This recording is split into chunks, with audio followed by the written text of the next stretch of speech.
Like, why is it these apparently liberal democracies of the West are such incredibly violent warmongers? I mean, routinely conducting coups and assassinations in global South countries, violating the sovereignty of other countries, completely like bombing them to smithereens. We saw this with, in my lifetime alone, Iraq, Afghanistan, Libya, Syria, what they clearly want to do to Iran, the warmongering against China. Like, what is going on here? And these are the so-called liberal democracies. It's actually crazy that we have this in our mind, that these are somehow these are the civilized countries, you know? So the reason this occurs, of course, is precisely because of capitalism. And this has been true for the past 500 years of capitalist history. Capitalism requires an imperial arrangement as a fundamental condition for its existence. The key element of capital accumulation is that you need cheap labor and cheap nature. Now, you can do that domestically in your own economy only to a certain extent, cheapening your working classes and exploiting your ecological base until you face contradictions, like you're going to have a revolution or your ecological base will become degraded and you won't be able to produce anymore. And so capital has to resolve this problem by finding an outside, an external frontier from where to appropriate cheap nature and cheap labor in abundance. And that is where colonialism came in. And so the colonies were organized around being suppliers of cheap nature and cheap labor. And by cheap, I mean like you can extract them with impunity. Like you don't worry about regulations, you don't worry about dispossessing the people who depend on them for their lives. You don't worry about the wages that must be paid to them. In lots of cases, this was done like through outright enslavement of people, dispossession of people, etc. That's what makes nature cheap, right? And so there was a massive appropriation of nature and labor from the global South. And we live now in a apparently post-colonial era, but in reality, the same mechanisms are at play. And we can see this empirically, where growth in the core capitalist economies, Western Europe, the USA, Canada, Australia, New Zealand, Japan, Israel, we know empirically that growth and consumption in these countries depends on a massive appropriation of labor and nature from the global South. And we've shown this in several papers now using models of the world economy. And it's actually staggering. And so in order to maintain that flow of wealth from South to North, they have to prevent the global South from achieving sovereign developments, right? And this is the reason for the wars that continually are imposed on the global South. Any country that starts to achieve sovereign developments, like organizing their own resources and production around the national development needs of their own population, gets attacked.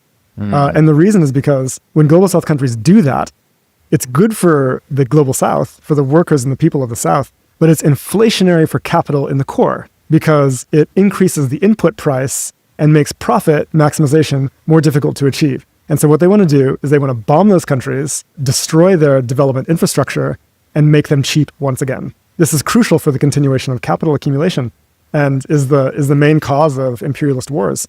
And so if we want to see an end to imperialist wars, we have to overcome capitalism.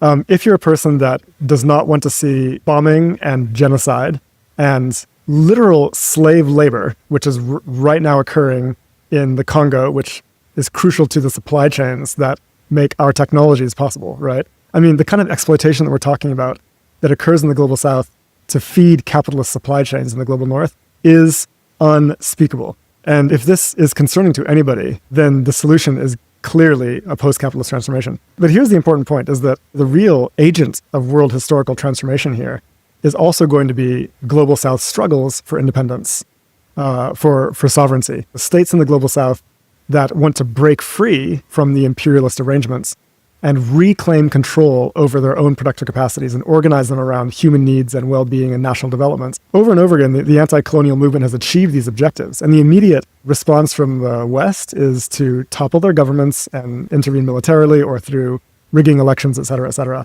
The US has conducted dozens of regime change operations in the global South in this way. But what's crucial here is that this shows you where the sensitive point is in the capitalist world economy. When the global South pursues liberation struggle, this destabilizes capitalism, and the global North countries face a choice. Either they can accept decolonization and shift to a post-capitalist economy, right? Or they can choose to maintain capital accumulation by reimposing the imperial arrangement in some violent kind of way. And so, and this shows you that the crucial role that can be played by people in the global North is that when this crisis comes, which it came in the 1970s and is going to come again, is maybe we're even in that moment right now, where capital accumulation has difficulty because of liberation struggles in the global south and wants to react with war, there's an alternative. We have to make that alternative available. And that alternative is to shift to a post-capitalist economy that does not require an imperial arrangement. This is crucial. An economy, a functioning economy, does not require imperialism. A capitalist economy does. And so we can shift to a post-capitalist economy that does not require that kind of violence. But we have to have the organizations, the ideas, the political infrastructure in place to make that a reality. Right. It makes me think about the situation in Palestine now and the recent escalation of the situation into Iran. Do you see the occupation of Palestine as a result of capitalist imperialism? I think there's an absolutely crucial connection there. Yeah.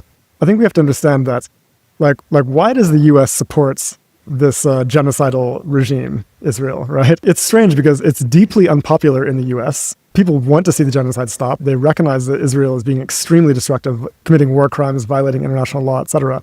Why would the U.S. continue to support this system to the point of debasing their own apparent values so publicly, right? And the reason is because the U.S. sees Israel as crucial to the interests of the capitalist class.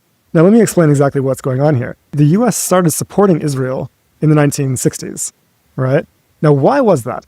Is because across the Middle East and North Africa, there was a movement called Pan-Arabism and also Pan-Africanism and Arab socialism and African socialism, which were inspiring the masses in these regions. And the U.S. knew, if you're looking at the Middle East and North Africa, which they consider to be the linchpin of the world, right? Think about it. Like, this is at the center point of Asia, Africa, and Europe. An area like this going independent and having control over their own resources is deeply threatening to the possibility of existential threat. Existential threat, totally. And so they knew they needed some way of destabilizing these movements, and they used Israel to do that.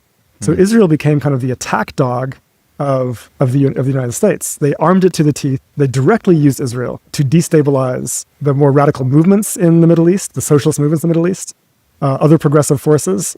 They used Israel to bomb countries, assassinate leaders, destroy progressive political associations, et cetera, et cetera. Israel became extremely useful for them in this regard. And that's why it's effectively a U.S. military base in the region. It's like, it's their bridgehead to maintaining control and ensuring the prevention of development in that region. I'm talking about independent development, right? Right. Not like Saudi Arabia's development, which is totally like aligned with U.S. interests. Funded in many ways by the It's U.S. effectively a client state of the United States. Yeah. I'm talking about what they want to avoid is independent development. And the reason they routinely want to bomb countries in the Middle East and North Africa is to achieve that. That's why they got rid of Libya, Iraq, Syria, et cetera, et cetera. So, and Israel's instrumental for doing that. It's effectively a projection of U.S. power in that region. It's not just about having a military presence in an oil-rich area, which it is about that, but it's actually fundamental to the operation of this imperialist capitalist economic model that's global and runs much deeper than just the oil trade. Absolutely, yeah. I mean, if you think about it, because these ideas are popular, right? In the 60s and 70s, national liberation ideas and socialist ideas were extremely popular across the global south. Look at Asia. I mean, extraordinary popularity of socialist struggles there. And the U.S. knew they had to be intervening to destroy that. And that's why, of course, they did the Vietnam War. It's not just about any particular resource. It's about we have to dismantle the very possibility of these popular socialist movements ever winning the hearts and minds of people, which they automatically do, right? And so they have to be violently crushed. And that's what this is effectively the bread and butter of U.S. foreign policy, to the point where it's absolutely insane. Like, Vietnamese peasants would like to control their own land and produce for their own well-being. And the U.S. is just like, you know what? We're going to have to completely destroy your country with napalm and firebombing because that is not an acceptable idea. Freedom is not an acceptable idea. This is what we're dealing with. And so it's not necessarily like the U.S. desperately needs Gaza to be obliterated, but rather they cannot stomach the possibility of a liberated Palestine because this might lead to liberation movements elsewhere in the region, and that becomes very destabilizing for the U.S., for capital accumulation. And so if we want to avoid being in a situation where it is somehow rational for our leaders to be conducting a genocide, then we have to overcome this particular economic system.